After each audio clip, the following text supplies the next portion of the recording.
चलिए, बिना किसी देरी के आज के इस बेहद दिलचस्प विश्लेषण की शुरुआत करते हैं। आज हम श्री कल्याण देव जी की उन गहरी और दार्शनिक शिक्षाओं को डिकोड करने वाले हैं जो हमें बताती हैं कि कैसे जीवन का सिलेबस एक बिल्कुल कच्ची और अनरिफाइंड आत्मा को पूरी तरह से निखार देता है। ये एक ऐसा सफर है जिससे हम सभी गुजर रहे हैं, चाहे जाने में या अनजाने में। तो सबसे बड़ा सवाल यही उठता है, एक बिल्कुल कच्ची आत्मा अपना अंतिम संतुलन कैसे पाती है? देखिए, हर आत्मा की शुरुआत एकदम रॉ या कच्ची अवस्था से होती है। उसमें कोई जागरूकता नहीं होती। वो ऐसे रास्तों से गुजरती है जिन्हें समझना उस वक्त बिल्कुल नामुमकिन सा लगता है। और यहीं पर जीवन अपना सिलेबस पेश करता है, बिल्कुल किसी स्कूल की तरह, जहां अचानक से इम्तिहान होते हैं, मुश्किल हालात बनते हैं और भारी फैसले लेने पड़ते हैं। हर एक चुनाव ये तय करता है कि जीवन की ये गाड़ी किस दिशा में मुड़ेगी। और कमाल की बात यह है कि ये ब्रह्मांड कोई संयोग नहीं है, बल्कि एक सर्वोच्च बुद्धिमत्ता है जो लगातार हमारा मार्गदर्शन कर रही है। इस सफर को समझने के लिए ब्रह्मांड की ऊर्जा को समझना बहुत जरूरी है। हम अक्सर अंधेरे को कुछ नेगेटिव या बुरा मान लेते हैं, है ना? लेकिन असल में अंधेरा कुछ भी गलत नहीं है। ये तो बस जागरूकता की कमी है। और प्रकाश क्या है? प्रकाश उसी जागरूकता की मौजूदगी है। बस इतनी सी बात है। आत्मा की इस पूरी लंबी यात्रा का इकलौता मकसद यही है कि कैसे इस अंधेरे को प्रकाश में, यानी हमारी अज्ञानता को एक गहरी जागरूकता में बदला जाए। आइए अब देखते हैं भाग 1, घी की कीमिया, रोजमर्रा की चीजों को शाश्वत में बदलना। ये देखना वाकई अद्भुत है कि घर की रसोई में होने वाला एक आम सा काम हमारी आध्यात्मिक यात्रा को कितने शानदार तरीके से समझा सकता है।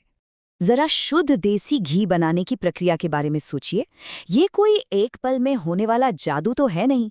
सबसे पहले गाय का दूध लिया जाता है, फिर उसे मिट्टी के बर्तन में डालकर दही जमाते हैं। उसके बाद उस दही का लगातार मंथन होता है, उसे मथा जाता है ताकि मक्खन निकल सके। और आखिर में उस मक्खन को धीमी आंच पर तपाया जाता है, तब जाकर वो सुनहरा और शुद्ध घी बनता है। इतने लंबे और मुश्किल प्रोसेस से गुजरने के बाद ही इसमें वो असली औषधीय गुण आते हैं।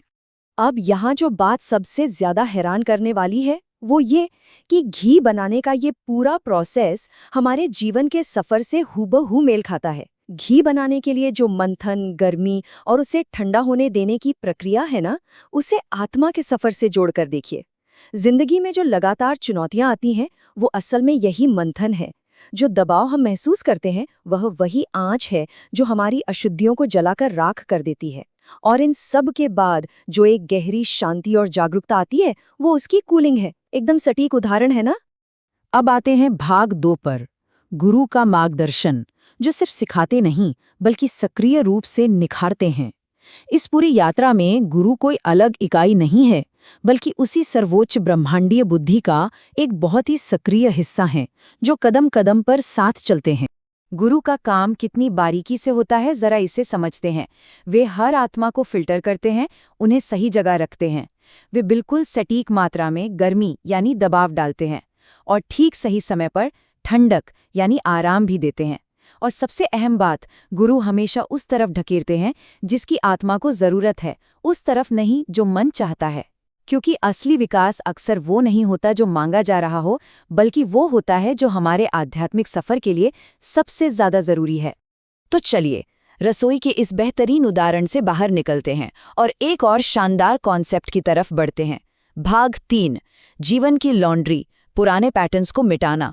इससे हमें ये समझने में मदद मिलेगी कि ये शोधन आखिर किन अलग अलग स्तरों पर काम करता है। कपड़े धोने का काम हम सभी ने कभी न कभी किया ही होगा। इसका भी एक खास तरीका है। हम सबसे पहले कपड़ों को उनके रंग और कोमलता के हिसाब से अलग करते हैं। फिर उन पर कितनी गंदगी है उसके हिसाब से उन्हें धोया और खंगाला जाता है। उसके बाद उन्हें धूप में सुखाते हैं और सबसे आखिर में जो सबसे जरूरी है, उनकी सिलवटें मिटाने और उन्हें एकदम संतुलित करने के लिए उन पर इस्त्री यानी प्रेस की जाती है।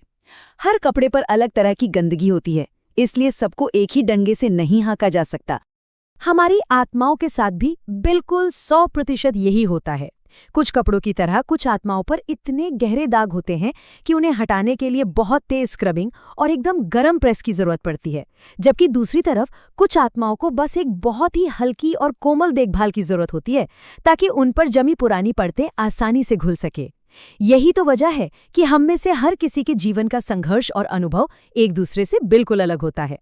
तो इस लॉन्ड्री वाले उदाहरण से जो सबसे बड़ी सीख मिलती है वो ये है, जीवन की ये धुलाई सिर्फ सजा देने या परेशान करने के लिए नहीं है, बल्कि ये तो जानबूझकर डिजाइन की गई है ताकि हमारी पुरानी परतें धुल जाएं और हमारी जागरूकता बढ़ सके। मकसद सिर्फ इतना है कि हम जीवन की हर परिस्थिति पर तुरंत प्रतिक्रिया देना छोड़ दें और चीजों को बस एक गवाह की तरह पूरी स्पष्टता के साथ देखना शुरू कर दें।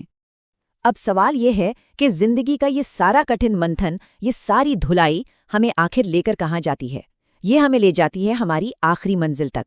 भाग 4, पूर्ण संतुलन, प्रकाश के साथ अंतिम एकता। ये आत्मा की इस लंबी और थका देने वाली यात्रा का सबसे खूबसूरत मुकाम है। जरा इस छोटे से लेकिन बेहद शक्तिशाली कोट पर गौर कीजिए। विकास और विघटन हमेशा एक साथ होते हैं। इसे थोड़ा गहराई से समझते हैं। जैसे जैसे हमारे अंदर एक नई जागरूकता पैदा होती है, वैसे वैसे हमारी पुरानी अज्ञानी परतें अपने आप उसी वक्त गिरनी शुरू हो जाती हैं। यानी जैसे ही हम कुछ नया सीखते हैं, उसी सेकंड हमारा पुराना स्वरूप हमेशा के लिए विलीन हो जाता है। और ये शानदार तरीके से दिखाता है कि कैसे 3 अलग-अलग शक्तियां एकदम परफेक्ट तालमेल में काम करती हैं। ब्रह्मांड, जो इस पूरी प्रक्रिया और सिलेबस को डिजाइन करता है, गुरु, जो अपनी एकदम सटीक टाइमिंग के साथ इसे अमल में लाते हैं, और अंत में आत्मा, जो इस पूरी भट्टी से गुजरकर विकसित होती है। ये तीनों मिलकर एक बिल्कुल कच्ची इकाई को शुद्ध जागरूकता में बदल देते हैं। और जब ये विकास पूरा हो जाता है, तब जाकर मिलता है वो अंतिम संतुलन, एक ऐसी अवस्था जहां जिंदगी के सारे चरम समाप्त हो जाते हैं। ना कोई अत्यधिक प्रतिक्रियाएं, ना कोई अंधेरा, बचता है तो सिर्फ शुद्ध जागरूकता, एक गजब की स्थिरता और एकदम साफ स्पष्टता।